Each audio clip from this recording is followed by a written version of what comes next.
여러분, 도광양회라는 말 들어보셨지요? TV에서 자주 나오는 말입니다. 도광양회는 빛을 감추고 밖에 비치지 않도록 한 뒤 어둠 속에서 은밀히 힘을 기른다는 사자성어입니다. 이 도광양회라는 말은 등소평 시대에 회자되기 시작해서 지금도 중국의 외교정책을 언급할 때에 자주 언급되는 말입니다. 나관중의 소설 삼국지연주에 도광양회가 언급되고 있습니다. 유비가 조조의 식객 노릇을 하면서 몸을 낮추고 살아남기 위해서 어리석은 사람처럼 그렇게 행동했던 시절이 있었습니다. 근데 유비의 인물됨을 알아본 조조는 유비를 수하에 두고 후한을 미연에 막겠다는 생각을 했습니다. 유비는 조조의 의도를 간파하고 천하통일의 야심을 감추고 농사를 지면서 소일을 합니다. 그래도 의심이 많은 조조는 유비를 술자리에 초청합니다. 그리고 다짜고짜 이렇게 말합니다. 천하의 영웅은 조조와 유비 둘뿐이라고 사람들이 말한다. 이 말에 유비는 자신의 속마음이 드러난 것 같아 깜짝 놀라 손에 들고 있던 수저를 떨어뜨리고 맙니다. 하지만 그때 때마침 천둥번개가 쳤기 때문에 유비는 자기가 천둥번개에 놀라 숟가락을 떨어뜨렸노라 이렇게 말하면서 소인 행세를 하게 되며 궁지에서 벗어나게 된다는 기록이 있습니다. 이러한 유비의 지혜를 사람들은 도광양회라 불렀습니다. 여러분 또 유비의 책사 제갈량 아시죠? 제갈량이 이 유비의 나라가 아직 힘이 강하지 못하니까 천하 삼분직에 위촉오 이 세 나라로서 어느 정도 힘을 균형을 유지해야 된다라는 것들을 이야기하게 되는데 이것도 역시 도광양회라고 할 수가 있습니다. 여러분 이렇게 도광양회는 뭔가 목적이 있지만 이것을 감춥니다. 그리고 보이지 않는 곳에서 힘을 기르는 이 태도를 도광양회라고 표현합니다. 여러분 우리 기독교 신앙에도 도광양회가 필요한 것 같습니다. 뭔가 내가 이루고자 하는 야망을 감추고 그렇게 있으란 얘기가 아니라 우리는 평소에 긍정적인 하나님의 아름다운 모습이 나타나기 위해서 조용히 믿음의 힘을 기르는 영적인 도광양회가 있어야 되겠습니다. 은밀히 보시는 하나님 앞에 내가 은밀하게 기도하고 내가 겸손하게 주 앞에 엎드려서 믿음으로 살고 또 하나님의 영광이 나타날 수 있도록 그렇게 믿음을 강구하는 이 영적인 도광양회, 이러한 자세가 우리 가운데 필요한데 바로 이러한 가르침을 오늘 예수님께서 산 위에 올라가셨다가 내려오셨을 때에 제자들의 삶의 현장에서 우리가 배울 수가 있습니다. 자, 오늘 배경을 우리가 말씀을 드리겠습니다. 오늘 우리가 살펴볼 본문의 배경은 예수님께서 베드로, 요한, 야고보를 데리고 산 위에 올라가셨습니다. 그 산 위에 올라가셔서 예수님은 모세, 엘리야와 함께 나타나셨죠. 그리고 아주 변모하셨습니다. 이게 바로 예수님의 놀라운 그 변화된 모습이었는데 그래서 예수님께서 산 위에서 변모하신 것을 변화산 그렇게 우리가 이야기를 합니다. 근데 이것이 언제 이루어졌느냐? 오늘 누가복음 9장 37절에 보니까 이튿날 산에서 내려오시니라는 걸 봤을 때에 이 변화산의 경험은 밤중에 이루어진 것으로 보입니다.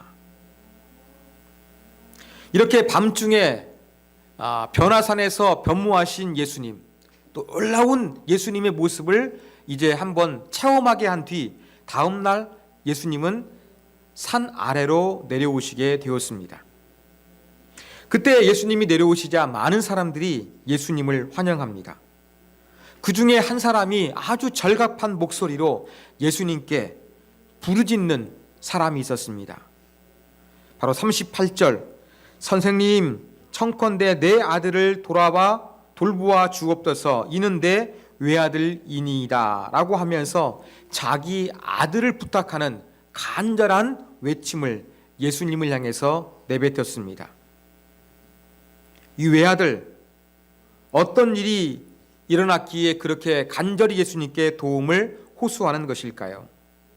외아들은 악한 영에 붙들려서 경련이 발생하거나 실신하거나 자기를 상해하는 이러한 발작 증세를 일으키는 병이었습니다. 이 질병이 무엇인지 마태복음은 아주 분명하게 표현하고 있습니다. 바로 그것을 간질로 심하여 고생한다, 그렇게 이야기합니다. 요즘에는 간질이란 말 대신에 우리가 뇌전증이란 말을 더 많이 사용합니다. 이렇게 간질, 뇌전증은 정신질환으로 우리가 알고 있지만 예수님 당시의 사람들은 이 간질은 초자연적인 힘과 연관지어 생각을 했습니다. 그래서 고대 이스라엘 사람들이나 다른 문화권에서는 이 간질은 사람을 황폐화시키고 매우 고치기 어려운 병으로 이해했는데, 그 이유가 무엇이냐? 이 간질은 달, 상망월과 관계 있다고 생각을 한 거예요.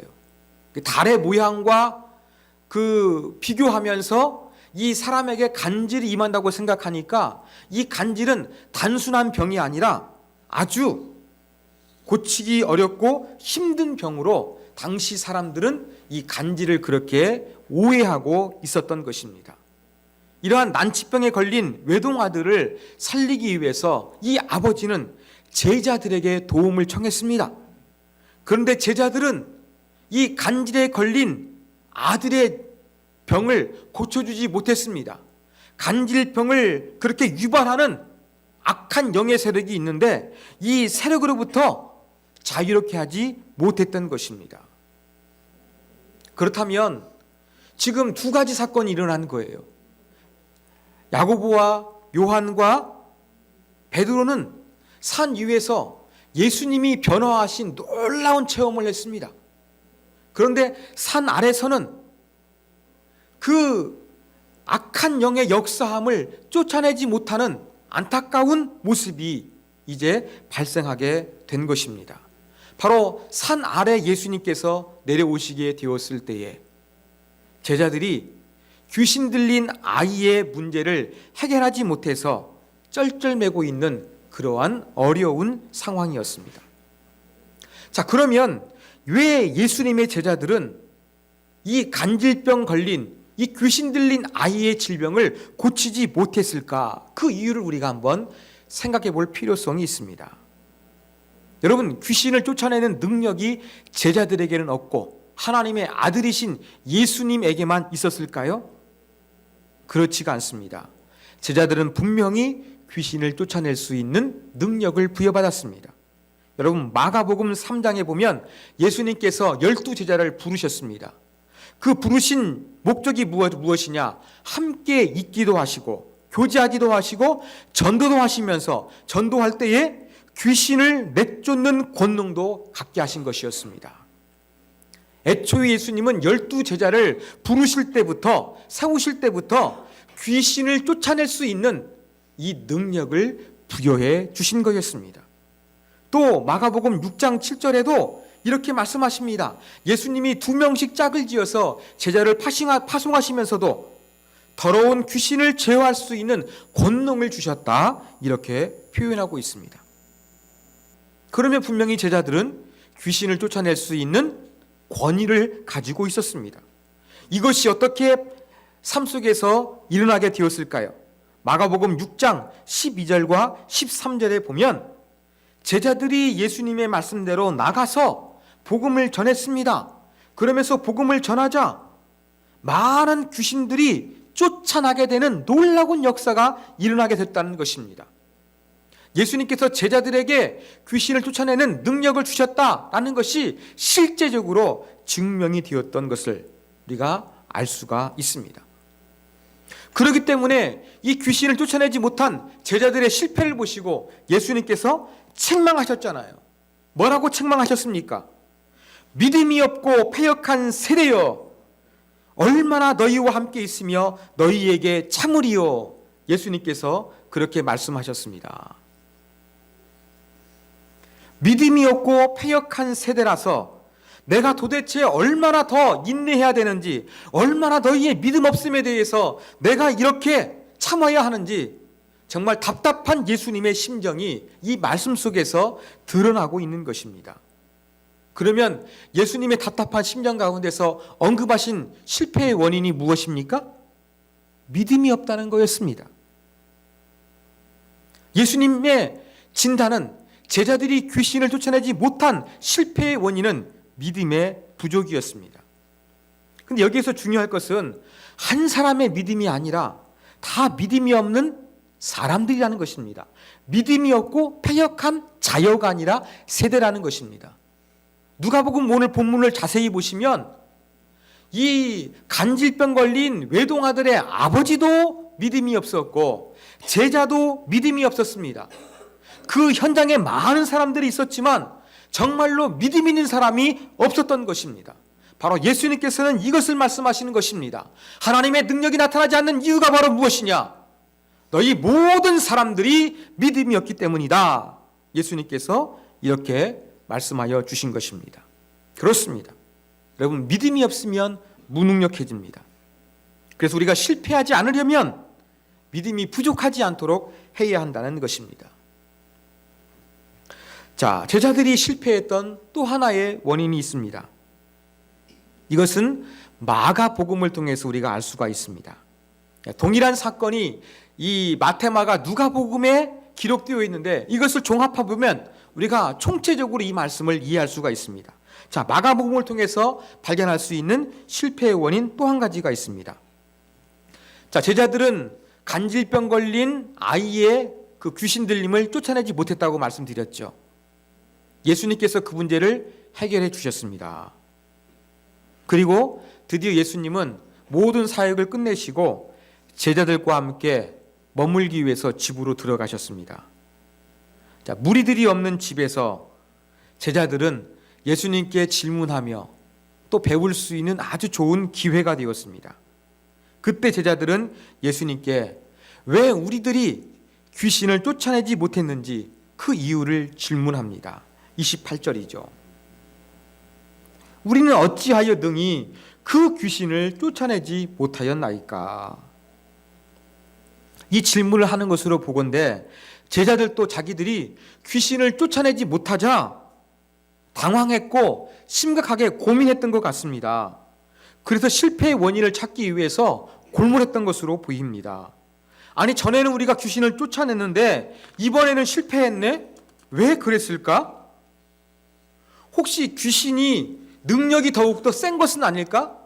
우리가 쫓아내었던 귀신들의 세력은 조물아기 세력들이었는데 이번 외동 아들을 붙잡고 있었던 귀신은 정말로 대왕 센 그러한 귀신이라 우리가 실패한 것일까? 예수님은 그 삶의 현장에서 믿음이 없는 패역한 세대라고 했는데 우리가 믿음이 없다는 것이 무슨 의미일까? 아마 이러한 질문을 던지면서 제자들은 왜 자기들이 실패했는가, 그 실패한 이유를 알기 위해서 고민했을 것입니다. 그래서 제자들은 조용한 시간에 예수님께 실패의 이유에 대해서 질문을 드린 것입니다. 그러자 예수님께서 입을 열어 말씀하셨습니다. 마가복음 9장 29절. 기도 외에는 다른 것으로 이런 종류가 나갈 수 없느니라 말씀하셨습니다. 여기서는 예수님께서 말씀하신 것은 기도였습니다. 너희가 기도하지 않았기 때문에 귀신을 쫓아내는데 실패했다. 예수님이 이렇게 말씀하신 것입니다. 그러면 여기서 예수님 말씀하신 기도란 도대체 어떤 기도일까요? 여러분, 이러한 경우 있지 않습니까? 우리가 주로 식사하기 전에 기도를 합니다. 이 일용할 양식을 주신 하나님께 감사하는 마음으로 우리는 먹기 전에 기도합니다. 그죠? 식사 기도합니다. 그런데 우리는 때로 어떻게 합니까? 식사 기도를 잃어버릴 때가 있어요. 그래서 엄격한 부모님 어떻게 합니까? 기도하지 않으면 입안에 있는 거 뱉게 하고 기도하고 식사하게 했던 부모님도 계시고, 아니면 그냥 입안에 음식물을 먹은 채 너 멈추고 기도한 다음에 식사해, 그렇게 말씀하는 경우도 있습니다.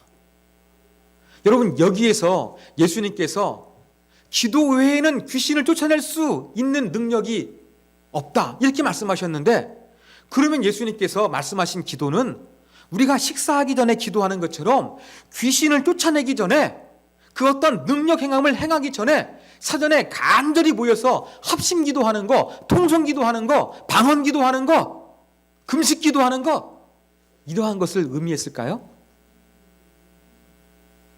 이것은 아닐 것 같습니다. 여러분, 지금 막 귀신 들려서 막 아이가 그렇게 발작하고 있는데 기도합시다, 이렇게 하면 뭐가 되겠습니까?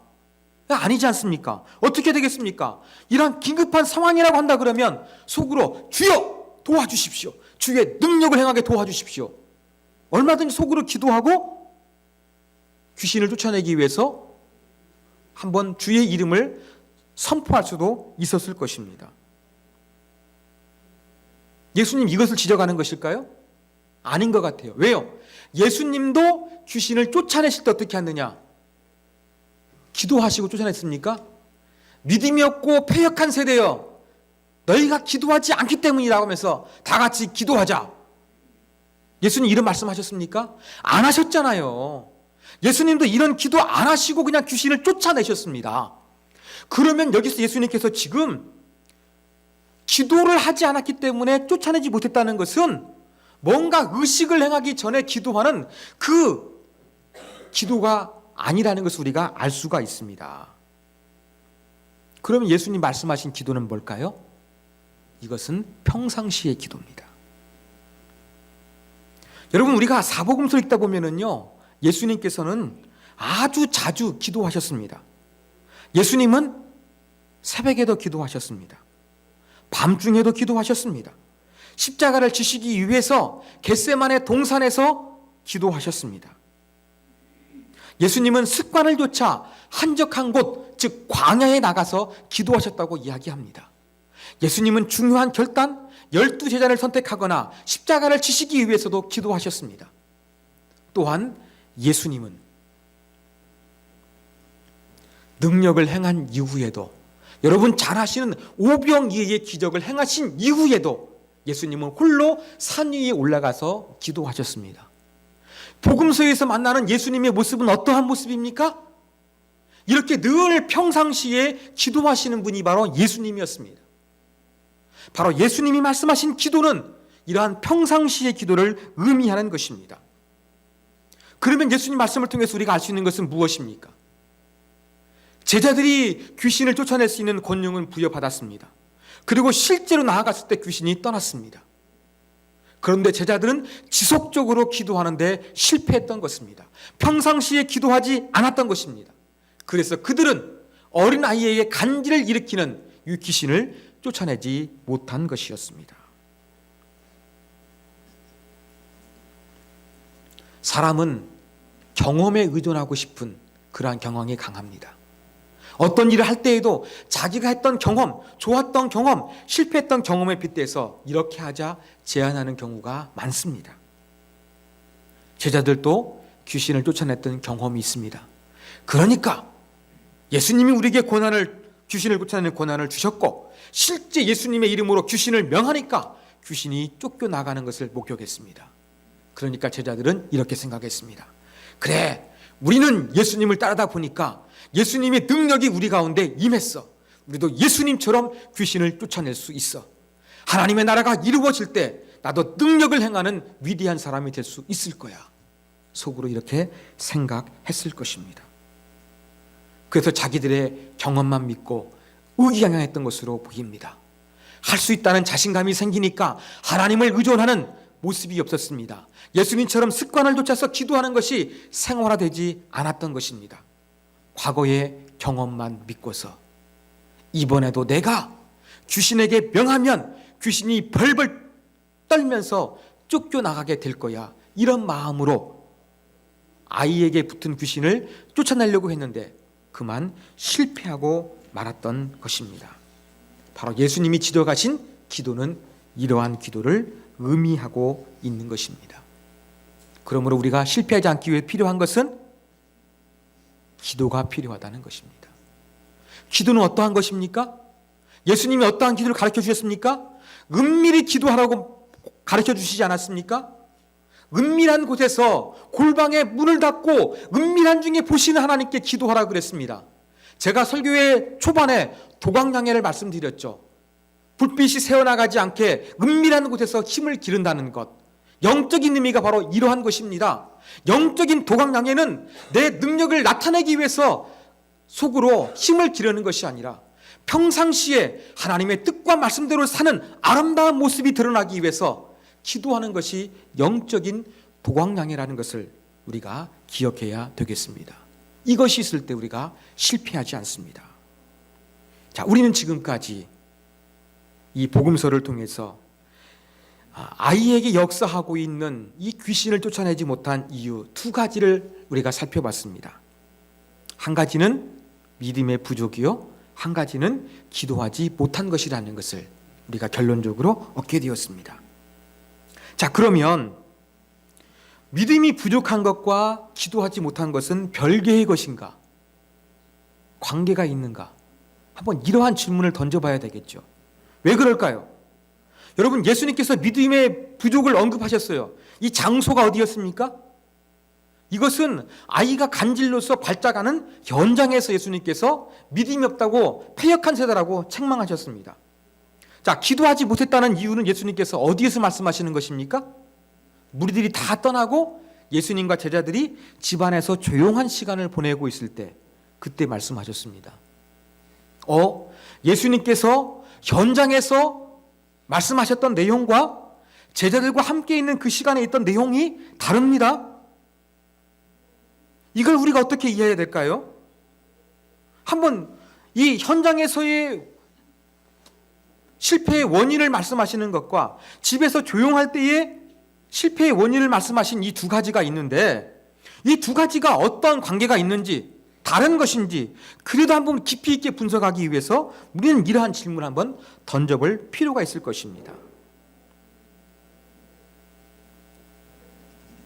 여러분은 예수님 말씀하신 두 가지, 믿음의 부족과 기도하지 못한 것, 이것이 연관이 있다고 생각하십니까? 연관이 없다고 생각하십니까? 우리가 서로 다른 것 같지만 깊은 밀접한 연관이 있을 때 흔히 사용하는 말이 동전의 양면과 같다, 그렇게 이야기를 합니다. 바로 예수님께서 언급하신 제자들의 이 실패의 원인도 두 가지 같지만 동전의 양면처럼 이 믿음과 기도하지 못한 것은 아주 밀접한 관계를 맺고 있다는 것을 우리가 기억해야 되겠습니다. 자, 제자들에게 귀신을 쫓아낼 수 있는 권세, 힘을 예수님께서 부여해 주셨습니다. 그 권세를 행하는 데 무엇이 필요합니까? 절대적으로 믿음이 필요합니다.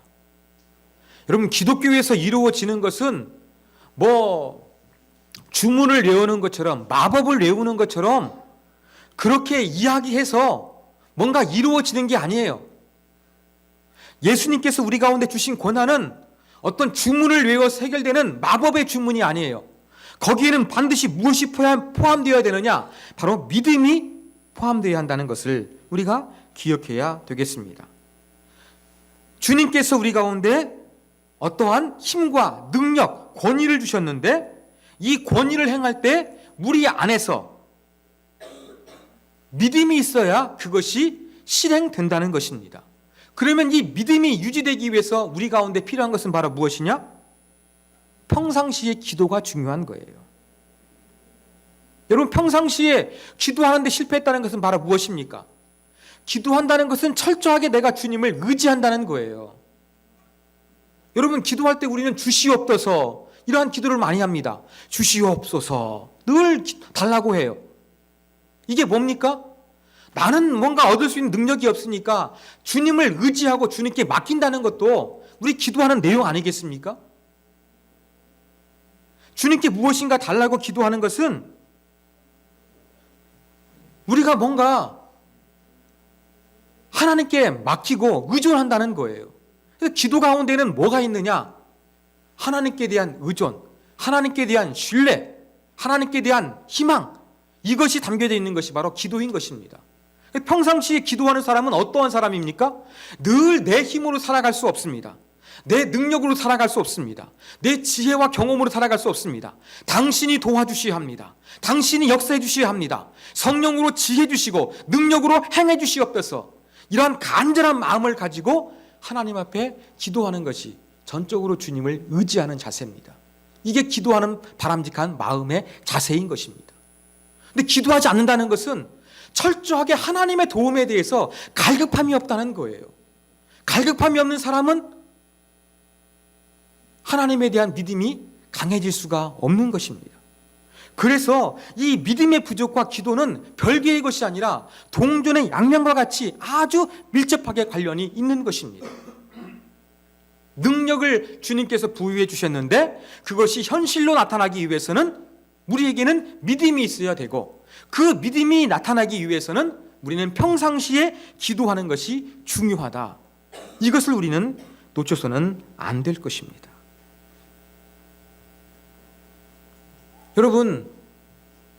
여러분의 믿음이 없다고 고백하는 것 가운데 거기에는 정말로 기도하는 삶이 수반되지 않아서 그럴 가능성도 있다는 것을 우리가 한번 돌이켜볼 필요성이 있습니다.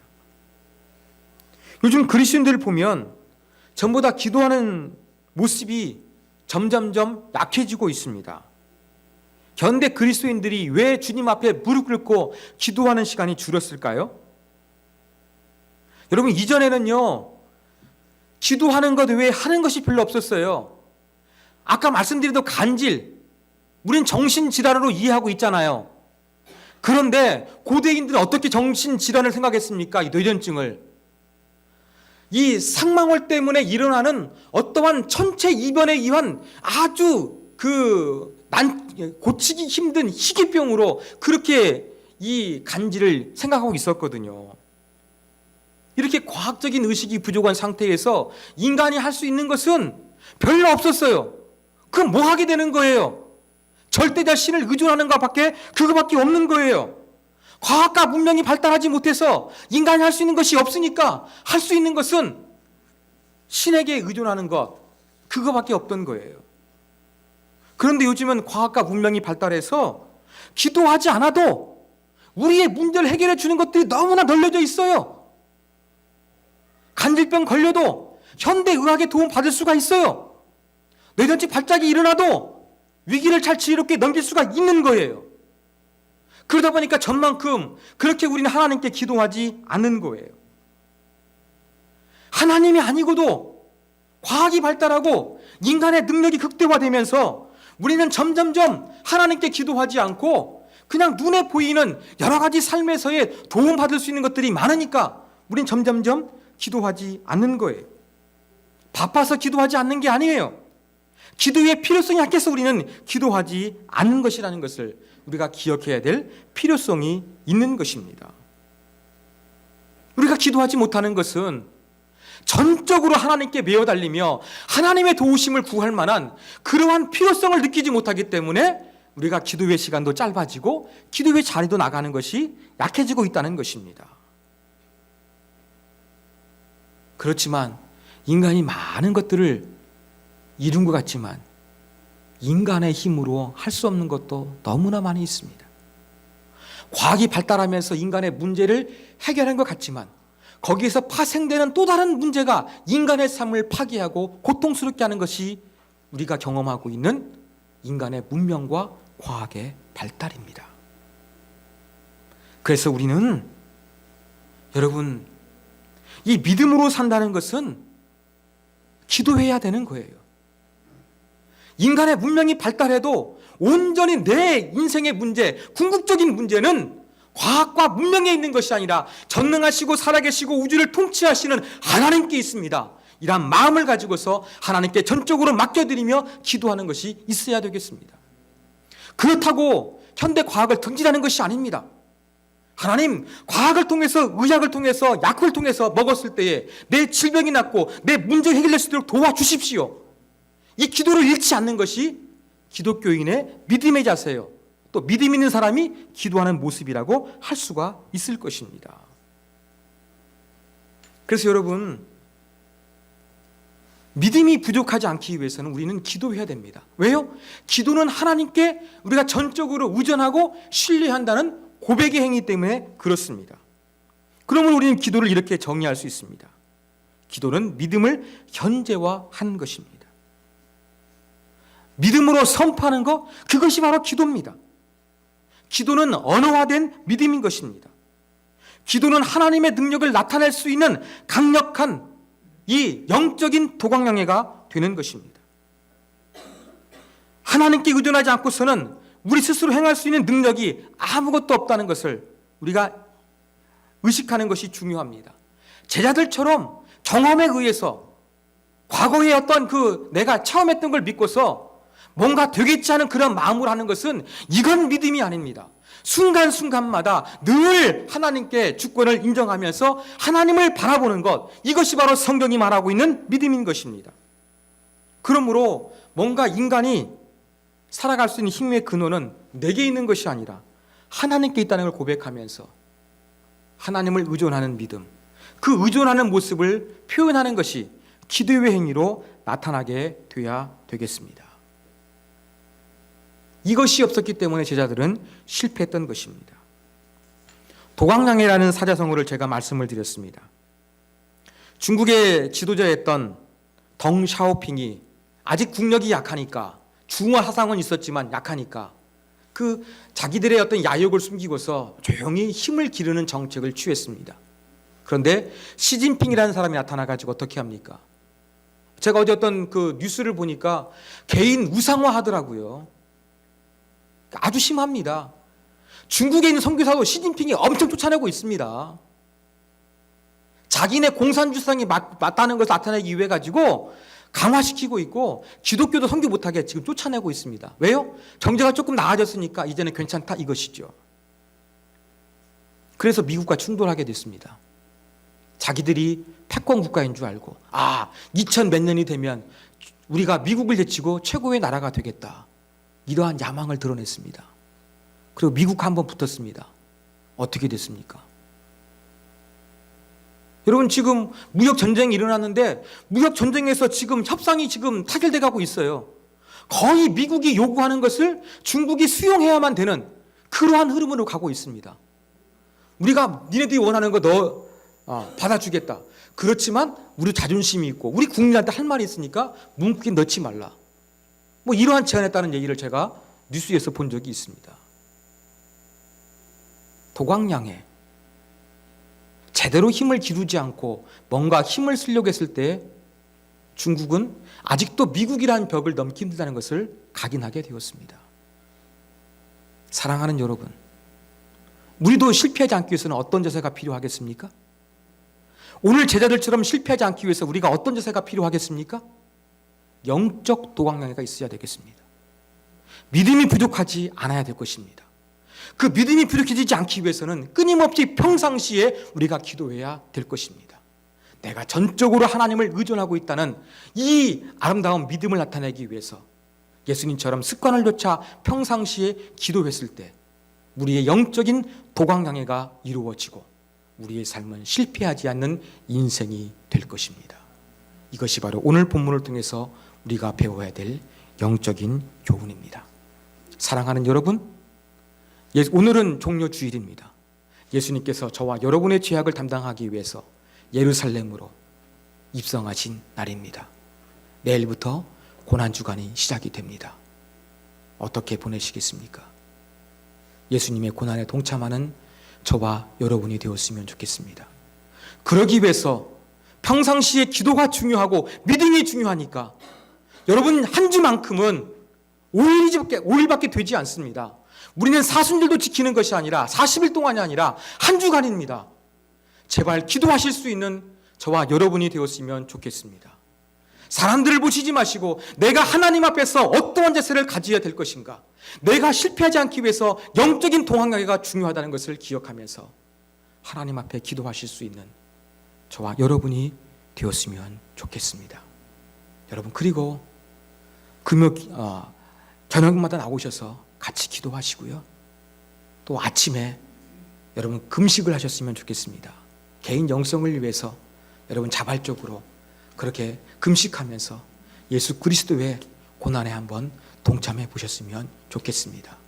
이렇게 우리가 금식하며 고난주간 내 그 주님의 은혜에 동참하기 위해서 기도회에 사모하는 마음으로 나와서 영적인 도강양해를 우리가 쌓아갈 때 우리는 실패하지 않고 하나님의 놀라운 은혜를 경험하는 삶과 공동체를 세울 수가 있을 것입니다.